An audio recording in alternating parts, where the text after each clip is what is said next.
In the vast expanse of the international waters, a vessel operates that redefines industrial fishing.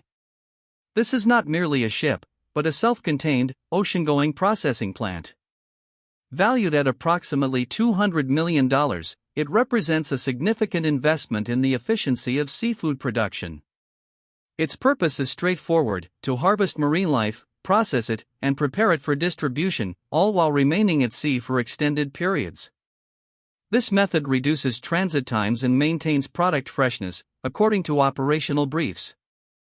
The engineering required for such a vessel is substantial. Spanning over 250 meters in length, it displaces more than 70,000 tons. The internal structure includes multiple decks dedicated to various stages of fish processing, alongside substantial living quarters for its crew of 150 individuals. Its design incorporates advanced stabilization systems, allowing continuous operation in challenging sea states. The vessel is designed to be largely self-sufficient, generating its own power and desalinated water for daily operations, a necessity when far from land. The primary function of the factory is the acquisition of marine resources. Trawling operations involve nets that can encompass an area the size of several football fields. Once deployed, these nets are monitored by sophisticated sonar and optical systems to optimize catch efficiency and target specific species. The vessel can process approximately 1,200 metric tons of fish per day, which is then immediately brought onto the main processing deck. This volume necessitates a continuous, highly automated system to manage the incoming flow. Upon arrival on deck, the catch undergoes a series of rapid processing steps. Automated conveyor belts transport the fish to sorting stations, where optical scanners and human operators separate species and sizes. From there, the fish proceed to filleting machines, which can process up to 300 fish per minute. Subsequent stages involve skinning, deboning, and portioning.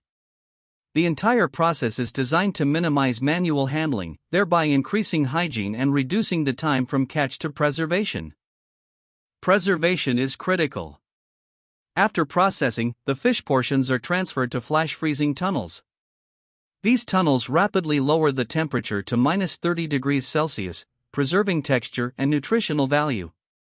The frozen products are then automatically packaged and stored in vast freezer holds. These holds can accommodate up to 25,000 metric tons of finished product, equivalent to the capacity of several large cold storage facilities on land. This capacity allows the vessel to remain at sea for months without needing to offload its cargo. Working on a floating factory presents a unique set of circumstances for the crew. Shifts typically last 12 to 16 hours, 7 days a week, for periods of up to 6 months. The environment is confined, and contact with the outside world is limited, primarily to satellite communications. Recreation facilities are provided, including a gym and communal areas, but the prevailing reality is one of professional isolation. The average tenure for crew members is 3 years, before a significant portion seek land-based employment. The sheer scale of the vessel's operations can be quantified. It consumes approximately 250 tons of heavy fuel oil per week for propulsion and power generation. The desalination plant produces 50,000 liters of fresh water daily. Total daily energy consumption is comparable to a small town of 10,000 residents.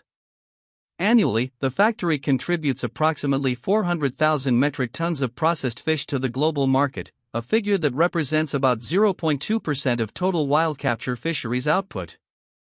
The environmental implications of industrial-scale fishing are a subject of ongoing discussion. This factory employs various measures to mitigate its impact. These include advanced selective fishing gear designed to reduce bycatch, and onboard research facilities dedicated to monitoring fish stocks and marine ecosystems. Waste products from processing, such as fish offal, are not discharged directly into the ocean. Instead, they are processed into fish meal and fish oil on board, reducing waste and creating secondary products. This aligns with current industry best practices. The concept of zero waste is a goal for many modern industrial operations, including this floating factory. Fish heads, bones, and other processing byproducts, which historically were discarded, are now efficiently converted. An onboard rendering plant processes these materials into fish meal, used in aquaculture feeds, and fish oil, valued in various industries including dietary supplements. This conversion not only minimizes environmental impact but also adds another revenue stream, optimizing the economic efficiency of the entire operation. The output from this floating factory is integrated directly into global food supply chains. Refrigerated cargo vessels, known as reefers, periodically rendezvous with the factory ship to transfer the frozen product. These reefers then transport the fish to various international ports, from where it enters wholesale markets and eventually consumer retail. This direct-to-port model minimizes intermediaries and aims to deliver a consistent, high-volume supply of processed seafood to meet demand in diverse markets around the world. Operating such a sophisticated vessel in remote ocean environments presents numerous challenges. Severe weather conditions, including hurricanes and typhoons, require precise navigation and robust structural integrity. Mechanical breakdowns, though rare due to redundant systems, can be complex to resolve far from port, requiring highly skilled engineers. Logistical coordination for resupply, crew changes, and product transfer demands meticulous planning and communication with shore-based operations centers via satellite links. These factors contribute to the high operational overhead. A comparison between ocean-based processing and traditional land-based facilities reveals distinct operational differences. Land-based plants require fish to be transported, often over long distances, potentially impacting freshness and increasing fuel consumption. The floating factory eliminates this transport phase for raw material, processing the catch immediately after harvesting.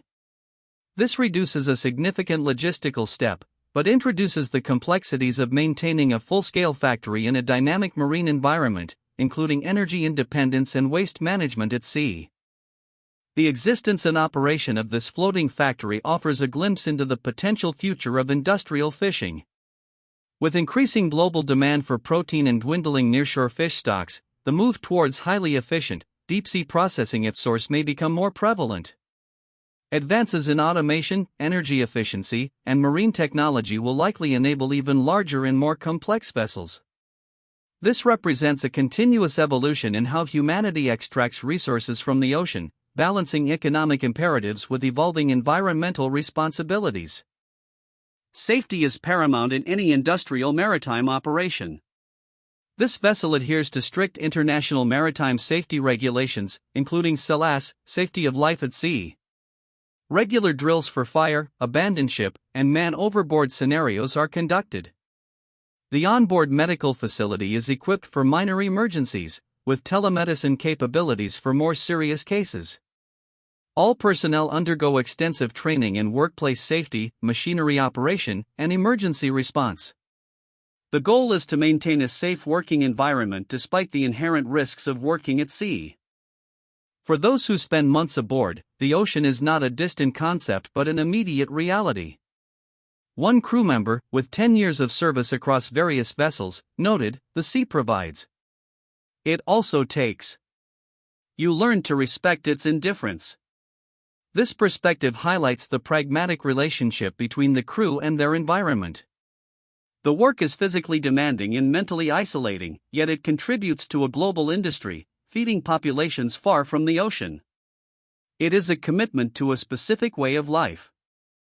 The operation of a $200 million floating factory is underpinned by clear economic imperatives. A high capital expenditure necessitates maximizing efficiency and output to ensure profitability. This includes minimizing downtime, optimizing fuel consumption, and securing favorable market prices for its processed products. The vessel's ability to operate in remote, unexploited fishing grounds provides a competitive advantage, accessing resources that are less accessible to smaller fleets. The economic model is built on volume, efficiency, and direct market access. The energy demands of a vessel this size are considerable.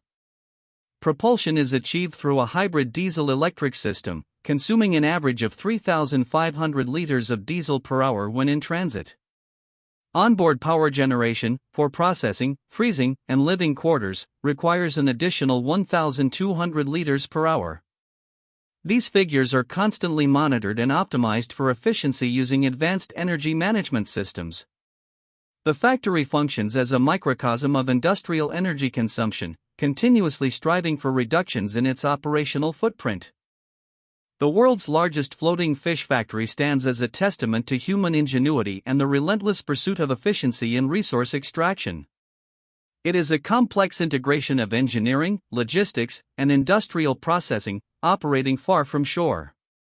While it addresses aspects of global food demand, its presence also emphasizes the ongoing debate regarding the scale and environmental impact of modern fisheries. Its continued operation provides data and experience for future approaches to maritime resource management, presenting both a challenge and a potential blueprint for global food security in an evolving world.